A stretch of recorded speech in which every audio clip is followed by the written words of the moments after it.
Nah, satu kalimat yang perlu dicamkan, tidak bisa retorika berbahasa digunakan untuk membatalkan dalil.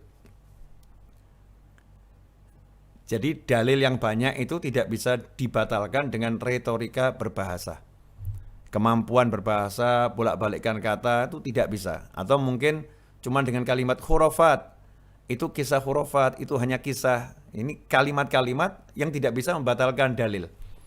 Nah, dalil itu ada dari Al-Quran, ada dari hadis Nabi Muhammad SAW, ada dari ijtihad para ulama setelah mempelajari Al-Quran dan hadis. Jadi ketika sudah ada dalil dari Al-Quran, dari hadis Nabi Muhammad SAW, dari petunjuk para ulama, maka retorika berbahasa siapapun, kemampuan berbahasa ahli bahasa tidak bisa membatalkan dalil yang sudah dijelaskan oleh Allah Ta'ala, oleh baginda Muhammad SAW, ataupun para ulama. Ini yang harus kita pahami. Karena itu, ketika sudah ada ulama yang berpendapat, kemudian ada 1000 ahli bahasa yang ahli dalam berkata-kata, saya akan ikuti pendapat ulama dan saya tidak akan mengikuti pendapat orang-orang yang pandai berbicara. Tapi saya akan ikuti pendapat para ulama. Itulah kerangka berpikir santri. Jadi santri pencari ilmu selalu berlandaskan pada dalil yang ada, bukan kepada kemampuan ngomong atau kemampuan berbicara. Contoh, kemampuan berbicara seperti ini. Nabi SAW tidak pernah menyampaikan peringati hari kelahiranku. Nabi tidak pernah ngomong pada umatnya peringati hari kelahiranku. Kok ini sekarang ada habib, ada kiai, ada ustadz, ya ada santri memperingati hari kelahiran Nabi Muhammad SAW. Emangnya lebih pintar dari Nabi? Nah, ini termasuk retorika berbahasa. Ya, retorika berbahasa itu bukan dalil. Retorika berbahasa ini juga bisa saya balas dengan retorika berbahasa kalau saya mau debat kusir. Dengan kalimat, Nabi SAW tidak pernah mengeluarkan satu hadis yang melarang. Mengatakan, jangan peringati hari kelahiranku. Nggak ada yang seperti itu. Kok sekarang ada orang yang melarang? Emangnya lebih hebat dari Nabi?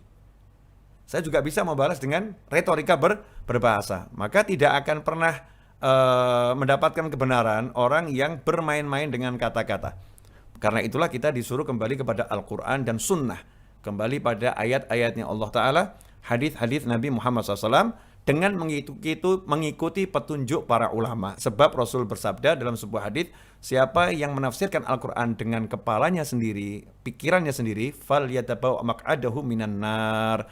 Silakan ambil tempat duduknya di neraka. Karena itu jangan sembarangan terhadap wahyunya Allah. Jangan sembarangan terhadap sabda-sabda Nabi Muhammad SAW. Kita mulai dari awal. Benarkah Nabi Muhammad SAW tidak pernah memerintahkan umatnya memperingati hari kelahiran beliau? Jawabannya adalah salah. Ya, benarkah Nabi SAW tidak pernah memerintahkan umatnya memperingati hari kelahiran beliau? Jawabannya adalah salah. Yang benar, Nabi Muhammad SAW telah memerintahkan umatnya untuk memperingati hari kelahiran beliau. Ya, perintah itu ada yang sifatnya langsung, peringati hari kelahiranku. Ada perintah yang tidak dengan kalimat, tapi dengan perbuatan, dengan contoh. Sementara kita diperintahkan untuk mengikuti Nabi Muhammad SAW, mencontoh Nabi Muhammad SAW. Nah, salah satu dari sekian banyak bukti kalau Nabi SAW itu memperingati hari kelahiran beliau adalah ketika dalam hadis Sahih Bukhari, Muslim dan yang lain, beliau ditanya, An Abi Qatadah Al-Ansari radhiyallahu anhu anna Rasulullah su'ila an shaumil itsnain sallallahu. Dari Abu Qatadah Al-Ansari, seorang sahabat Ansar, beliau berkata radhiyallahu anhu bahwasannya baginda Muhammad SAW suatu hari ditanya tentang shaumil itsnain, puasa di hari Senin. Kenapa engkau puasa di hari Senin ya Rasulullah? Ada beragam jawaban Nabi Muhammad SAW. Rasulullah pernah mengatakan, saya puasa di hari Senin karena itu hari dilaporkannya amal, diangkatnya amal. Hari Senin dan Kamis, hari diangkatnya amal, maka aku ingin amalku diangkat, dilaporkan, sementara aku dalam keadaan berpuasa. Makna hadis seperti itu. Ya, ini menunjukkan keutamaan puasanya, ya, keutamaan puasanya. Tetapi di dalam kitab Sahih Bukhari, Muslim dan kitab hadis yang lain, Rasul juga menyebutkan aku puasa di hari Senin karena apa? Faqala fihi wulidtu wa fihi unzila alayya. Di hari Senin itu aku dilahirkan dan di hari Senin itu aku menerima wahyu yang pertama kali. Artinya Nabi Muhammad SAW secara khusus beliau meniatkan puasanya di hari Senin adalah untuk memperingati hal-hal yang berkaitan dengan kemuliaan beliau. Hal-hal yang berkaitan dengan diri beliau. Bahkan dalam hadis yang lain ada tambahan fihi hajartu. Di hari itu aku berhijrah. Ya, di hari itu aku berhijrah. Artinya Nabi SAW meniatkan puasanya untuk memperingati segala hal yang bernisbat dengan beliau di hari Senin. Hari kelahiran beliau, hari beliau diangkat jadi Rasul, hari beliau hijrah, semua itu hari yang mulia. Mulia karena terkait dengan Nabi Muhammad SAW. Bukan Nabi mulia karena hari itu, tapi hari itu menjadi mulia karena terkait dengan Nabi Muhammad SAW. Maka Rasul menunjukkan niatanku puasa adalah untuk itu, untuk mengenang hari tersebut. Dan ini dilakukan, setelah hijrahnya Nabi Muhammad SAW. Ya, dilakukan setelah sekian lama Nabi SAW menjadi seorang Rasul. Artinya, ya, ini dilakukan setelah sekian lama dari lahirnya Nabi Muhammad SAW. Artinya, saat Nabi SAW itu berpuasa, beliau lagi mengenang hari kelahirannya Nabi Muhammad SAW. Ini hari kelahiranku. Saat berpuasa, Rasul mengaitkan puasanya dengan ini hari kelahiranku. Beliau mengenang hari kelahirannya, beliau memuliakan hari kelahirannya, bahkan tidak cukup disimpan dalam hati, beliau tunjukkan itu dengan wujud ucapan lisan, disampaikan kepada para sahabat. Nah, apa di antara hikmahnya Rasul menyampaikan pada para sahabat radhiyallahu anhum ajmain? Rasul ingin mengajak mereka semua, kalau kalian puasa di hari Senin, jangan sekedar puasa, tapi niatkan ini untuk memuliakan hari kelahiranku. Dari sinilah maka dikatakan, memperingati hari kelahiran Nabi Muhammad SAW, memperingati hari kelahiran Rasulullah SAW, itu betul-betul dicontohkan langsung oleh Nabi Muhammad SAW. Ya, dicontohkan oleh Rasulullah SAW. Nah, mungkin ada yang nanya lagi. Nah, itu Rasul kan puasa. Kok sekarang memperingati Maulid Nabi kok nggak puasa, justru makan-makan dan lain sebagainya. Nah, kalimat seperti ini lagi-lagi retorika berbahasa.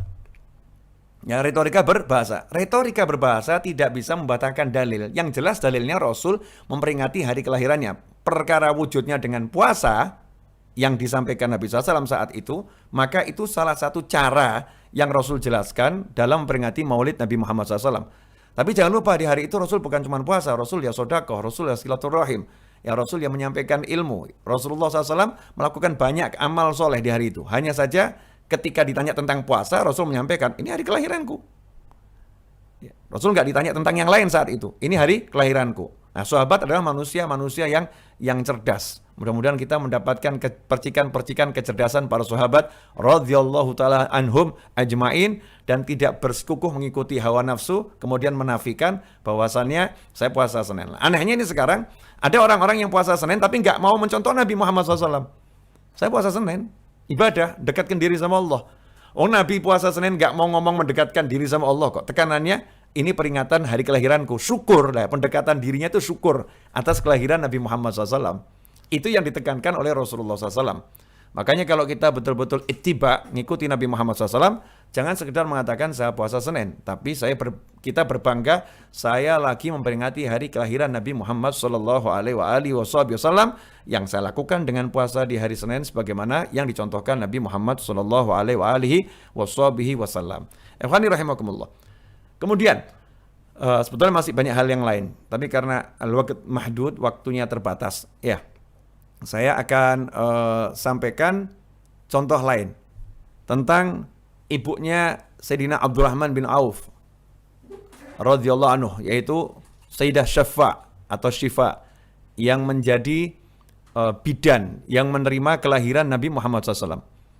Setelah Nabi SAW menjadi Rasul, ya setelah menjadi Rasul, menjadi Nabi, Syafa itu menceritakan dulu ketika Nabi SAW itu lahir, itu aku terima dengan tanganku.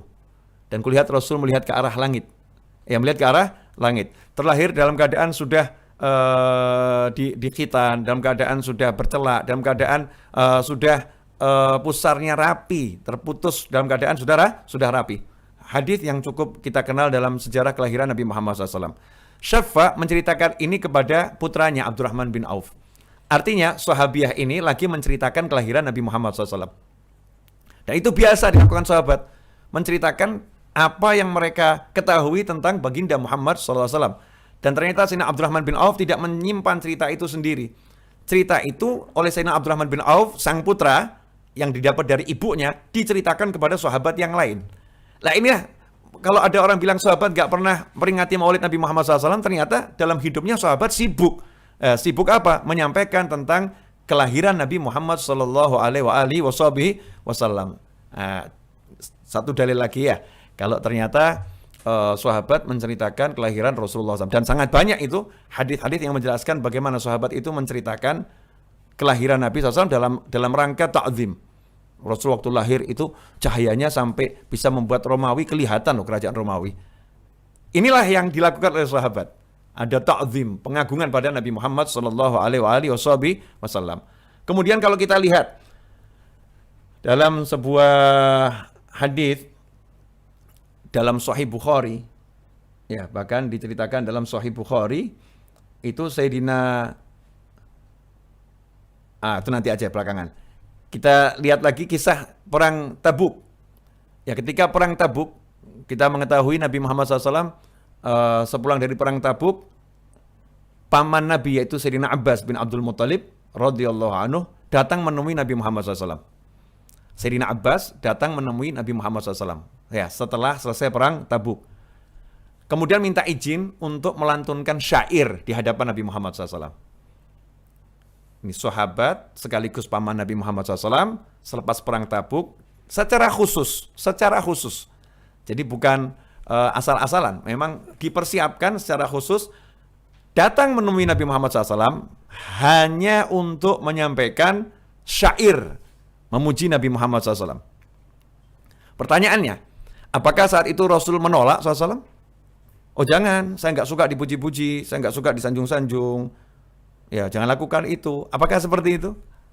Atau Nabi SAW justru diam mendengarkan? Jawabannya adalah Nabi nggak mengusir, Nabi nggak menolak. Justru Nabi diam mendengarkan sampai selesai. Setelah itu mendoakan Sayyidina Abbas bin Abdul Muttalib dengan doa yang luar biasa, semoga Allah menjadikan gigimu tidak rontok, sehingga sampai wafat Sayyidina Abbas itu tidak ada satupun giginya yang tanggal, karena doa Nabi Muhammad SAW.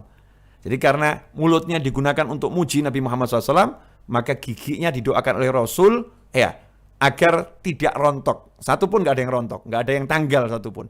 Nah, ini bukan lagi Nabi SAW itu menolak, bahkan Rasul menegaskan aku suka gitu. Rasul menegaskan aku suka dengan kalimat doa, diganti dengan doa, balasnya Rasul dengan doa. Aku doakan kamu agar gigimu gak ada yang rontok. Allahumma sholli wa sallim alaihi. Nah ini menunjukkan kalau memuji Nabi SAW itu boleh. Nah kita lihat apa isi pujiannya.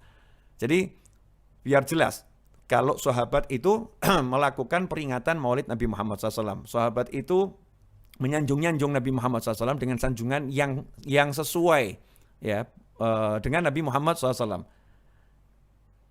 Min qabliha tibta fid dilali wa fi mustaidain haitsu yukhsaful waraqu thumma habattal bilada la basharun anta wala mudghatun wala alaku bal nutfatun tarkabus safina wa qad aljama nasran wa ahlahul gharaqu tunqalu min salibin ila rahimin idza madha alamun bada tabaku hatta ihtawa baitukal muhaiminu min khindifa aliya'ah tatahan nutuku wa anta lamma wulidta asyraqatil ardu wa dha'at binurikal ufuku fanahnu fi dzalika dhiya'i wa fin nuri wa sublir rasyadi nakhtariku.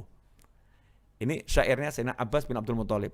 Pasti pemirsa bertanya-tanya itu isinya apa ya? Isinya apa? Ternyata isinya sejarah kelahiran Nabi Muhammad SAW. Bukan ketika saat dilahirkan, dari sebelum dilahirkan. Saat itu menceritakan perjalanan ruh Nabi Muhammad SAW sampai wujud menjadi manusia. Saya akan bacakan terjemahannya, versi Habib Novel. Ya, sebelum terlahir ke dunia, engkau hidup senang di surga.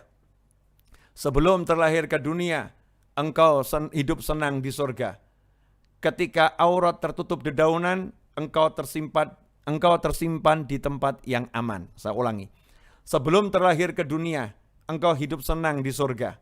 Ketika aurat tertutup dedaunan, engkau tersimpan di tempat yang aman. Kemudian engkau turun ke bumi, bukan sebagai manusia, bukan segumpal darah maupun daging, tetapi nutfah yang menaiki perahu Nuh ketika banjir besar menenggelamkan semuanya. Anak cucu Adam beserta keluarganya. Kemudian engkau berpindah dari sulbi ke rahim, dari satu generasi ke generasi berikutnya, hingga kemuliaan dan kehormatanmu berlabuh di nasab terbaik yang mengalahkan semua bangsawan. Ketika engkau lahir, bumi bersinar, cakrawala bermandikan cahayamu, kami pun berjalan di tengah-tengah cahaya, sinar dan jalan yang penuh petunjuk itu. Masya Allah. Saya mau nanya, ini kisah maulid bukan nih? Jadi apa yang dibuat oleh para ulama itu hanya penjelasan-penjelasan dari apa yang sudah dilakukan sahabat. Para ulama membuat kisah maulid Nabi SAW itu hanya melengkapi apa yang sudah dibuat oleh para sahabat. Nah, masa Nabi mau nyuruh sahabat buatin maulid saya? Enggak seperti itu. Sahabatnya tahu diri, cukup dicontohkan. Aku dilahirkan di hari Senin loh, aku puasa di hari Senin. Maka berdatanganlah sahabat, ya satu muji Rasul dengan seperti ini, satu muji Rasul dengan seperti ini, ya. Itu biasa dilakukan oleh para sahabat radhiyallahu taala anhum ajmain. Karena itulah kalau ada orang masih nanya sama saya, entah kalau sama antum semua ya, kalau masih nanya sama saya, apakah di zaman Nabi sudah ada peringatan Maulid Nabi, video ini sudah cukup menjawab. Ya, video ini sudah cukup menjawab. Kalau di zaman Nabi SAW itu sahabat biasa memperingati Maulid Nabi Muhammad Sallallahu Alaihi Wasallam. Ya, setiap saat, setiap waktu, selalu hidup sahabat itu terkait dengan Rasulullah Sallallahu Alaihi Wasallam. Nah, selanjutnya ada yang nanya sama saya terkait video yang beredar ceramah saya setahun yang lalu dan berapa hari ini ya, tentang di neraka ada peringatan Maulid Nabi Muhammad SAW. Wah, heboh semua. Dibilang ini khurafat, ini cerita khayalan, ini dongeng.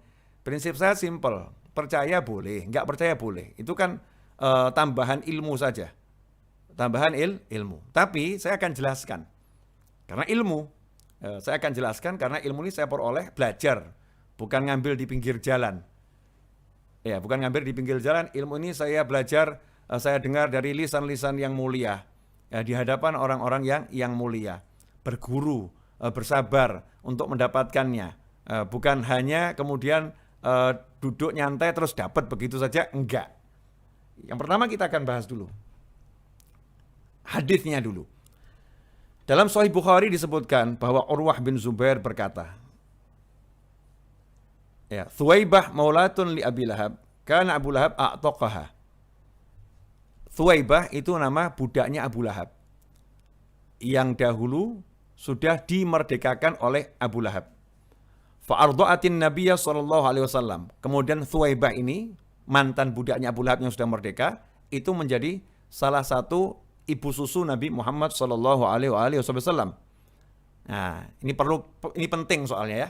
Jadi Thuwaibah itu budak yang menyampaikan kabar gembira kepada Abu Lahab bahwasanya keponakanmu sudah lahir. Allahumma shalli alaihi. Saat itu Abu Lahab senang, ya kemudian Abu Lahab memerdekakan Thuwaibah, kamu merdeka. Nah, Thuwaibah pun akhirnya menjadi salah satu ibu susu Nabi Muhammad sallallahu alaihi wasallam.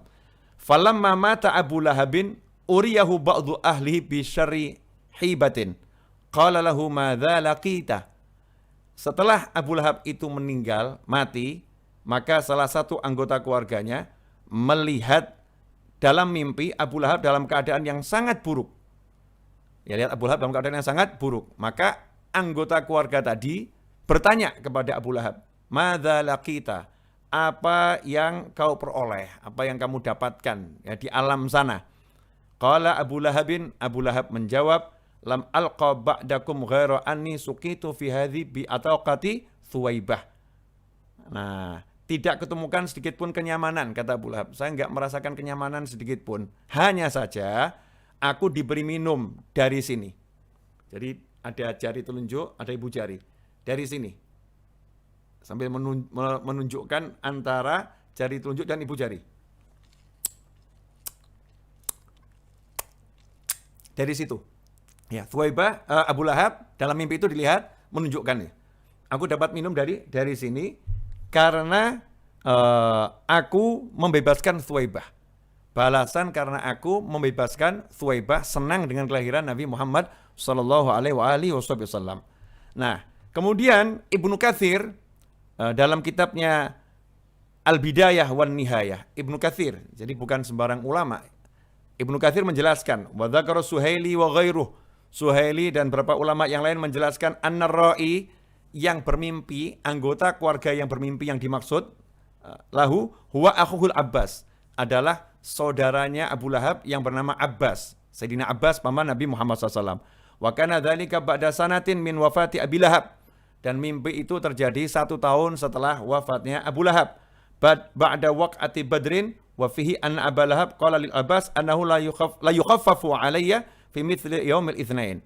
Katanya Ibnu Katsir ya dalam kitabnya Al-Bidayah wan Nihayah, di situ disebutkan Abu Lahab berkata kepada paman Rasul Abbas, saudaranya Abu Lahab, sungguh la yukhaffafu, sungguh dia diberi keringanan fi mithli yaumil itsnain, setiap hari Senin. Qalu li'annahu lamma basyarathu Thuwaibah bimilad ibni akhih Muhammad bin Abdullah a'taqaha min sa'atih fajuzia bidzalika lidzalika. Para ulama mengatakan bahwasannya Abu Lahab pada hari Senin membebaskan Thuwaibah karena senang dengan lahiran keponakannya, yaitu Nabi Muhammad SAW. Saat itulah Abu Lahab kemudian memerdekakan Thuwaibah. Allah pun membalas kebaikannya itu ya dengan diberi minum tadi. Ya, diberi minum tadi setiap hari Senin. Ikhwani rahimakumullah. Saya pernah nanya sama ulama kepada Al-Habib Umar bin Muhammad bin Salim bin Hafid. Saya pernah nanya saat itu dalam detail pertanyaan yang panjang terkait masalah ini. Satu di antaranya saya nanya, bukankah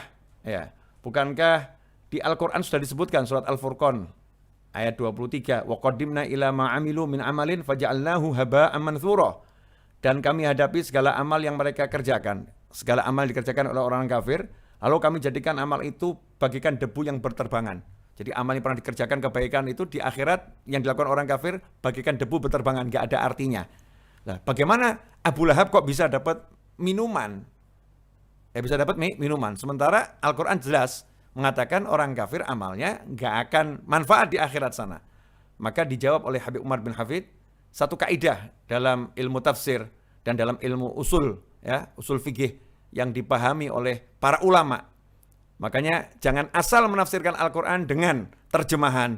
Jangan asal menafsirkan Al-Quran dengan kepalanya sendiri. Karena hati-hati neraka mengincar orang-orang yang suka menafsirkan Al-Quran dengan kepalanya sendiri. Semoga Allah menyelamatkan kita semua dari ancaman siksa apapun, terutama ancaman siksa api neraka. Allahumma ajirna minan nar.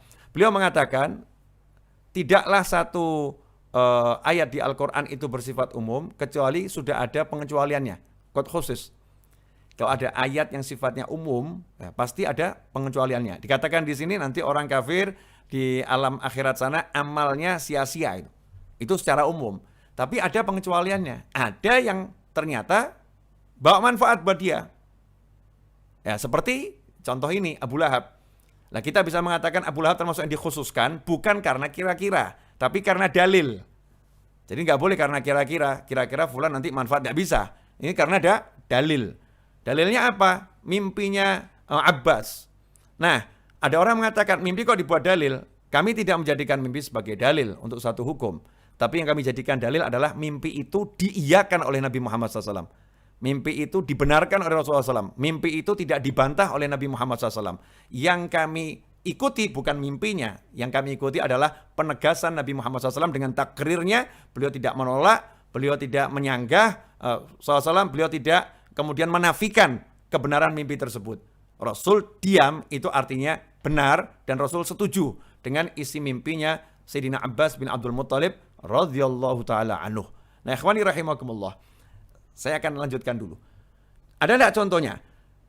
Ayat yang sifatnya umum, ya, ternyata ayat itu umum, nggak bisa berlaku secara umum. Kadang-kadang ada pengkhususannya. Untuk orang-orang khusus ayat itu nggak berlaku. Contohnya adalah surat Al-Maidah ayat 38. Wasariqu wasariqatu faqta'u aydiyahuma jazaa'an bima kasaba nakalam minallah wallahu azizun hakim. Laki-laki yang mencuri dan perempuan yang mencuri, potonglah tangan keduanya sebagai pembalasan bagi apa yang mereka lakukan dan sebagai siksaan dari Allah, dan Allah Maha Perkasa lagi Maha Bijaksana. Al-Maidah 5 ayat 38. Pertanyaannya, apakah setiap ada orang mencuri dipotong tangannya? Enggak. Ini hukum berlaku secara umum. Tapi ada pengkhususannya. Yang mencuri yang bagaimana? Nanti ada hadis Nabi SAW yang mengkhususkan. Kalau pencuri yang seperti ini, enggak dipotong tangannya. Kalau pencuri yang seperti ini, enggak dipotong tangannya. Kalau pencuri yang seperti itu, baru dipotong tangannya. Hukumnya begitu. Nah, ikhwani rahimakumullah, termasuk Abu Lahab. Nah, Abu Lahab jelas di neraka, jelas disiksa. Tidak akan berkurang siksanya.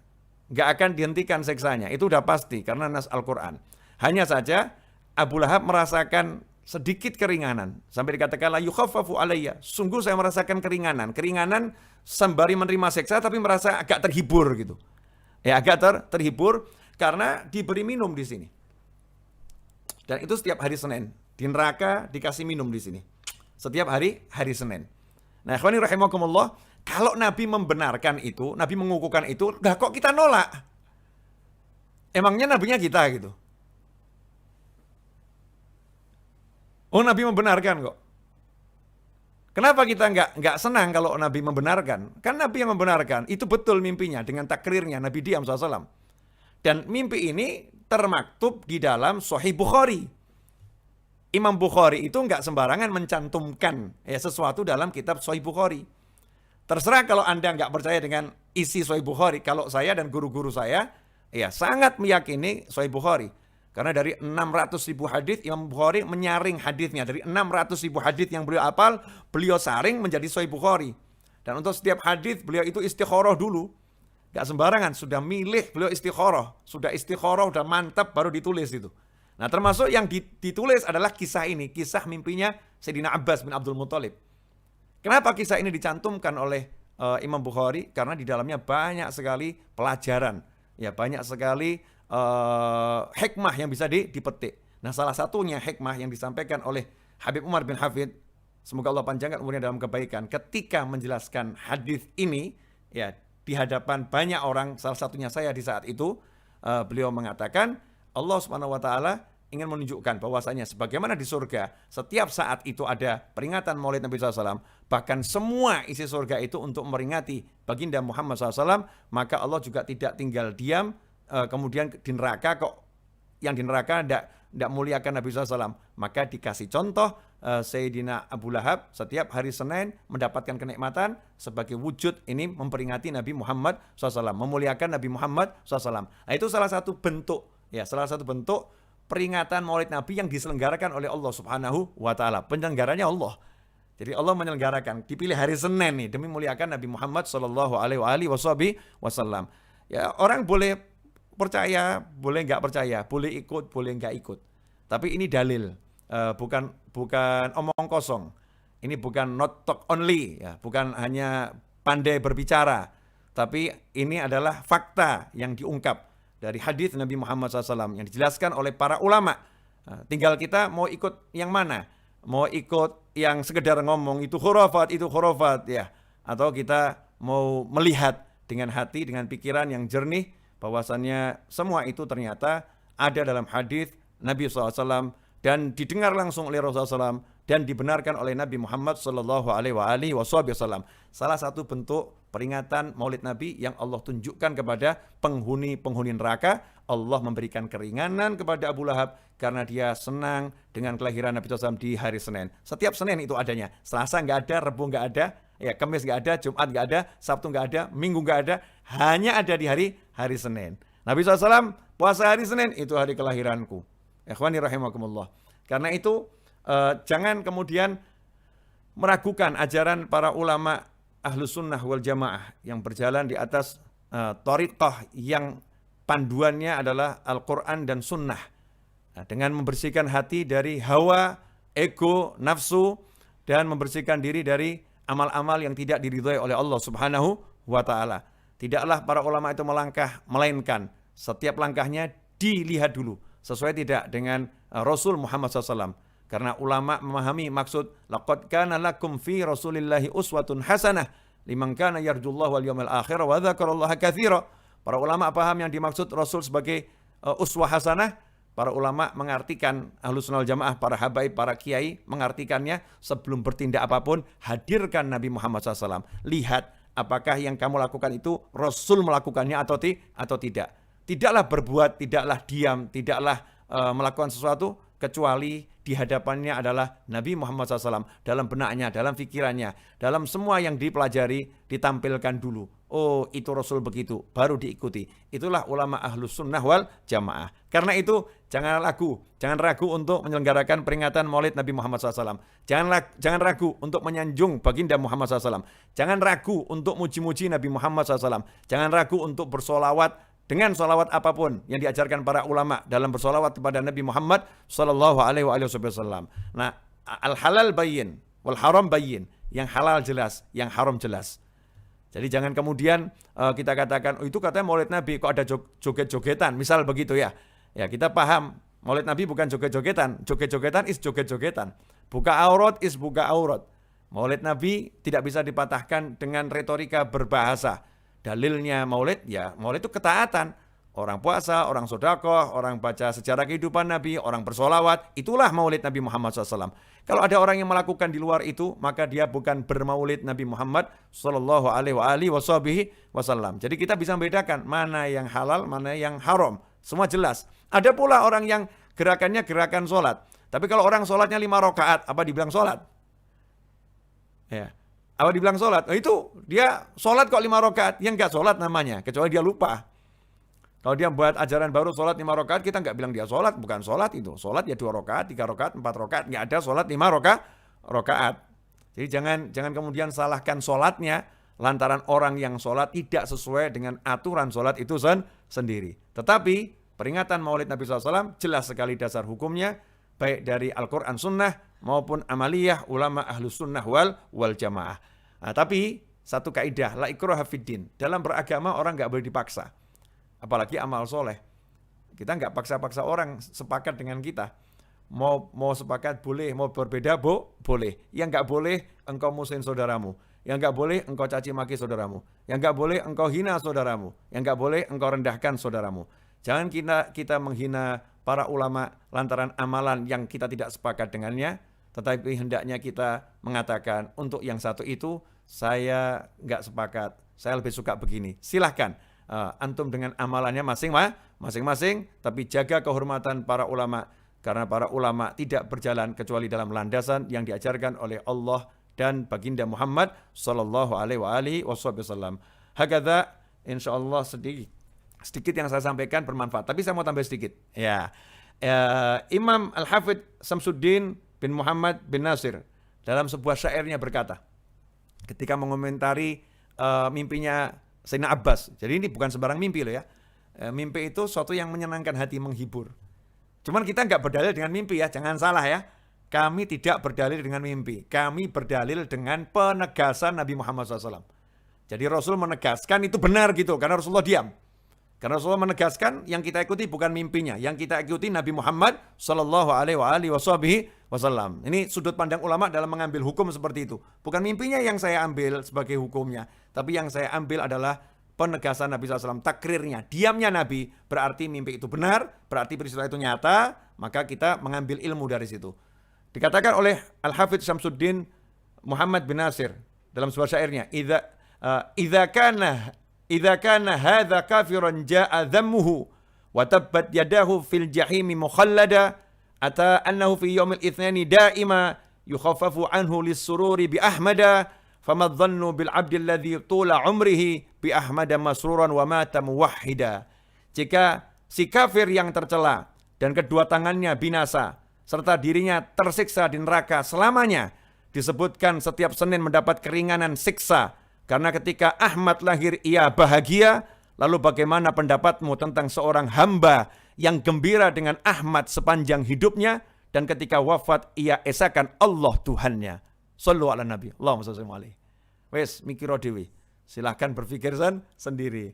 Nah, ini tugas saya menyampaikan ilmu. Wa ma 'alaika illal balagh. Tugasmu hanya menyampaikan. Perkara orang mau ikut, nggak mau ikut, it's not my problem. Nah, itu bukan urusan saya. Pertanggungan jawab secara ilmiah yang saya lakukan, sementara amal orang itu urusannya pribadi masing-masing. Hakadha wal afu minkum wa sallallahu ala sayyidina Muhammadin wa alihi wasallam walhamdulillahirabbil alamin. Wassalamualaikum warahmatullahi wabarakatuh.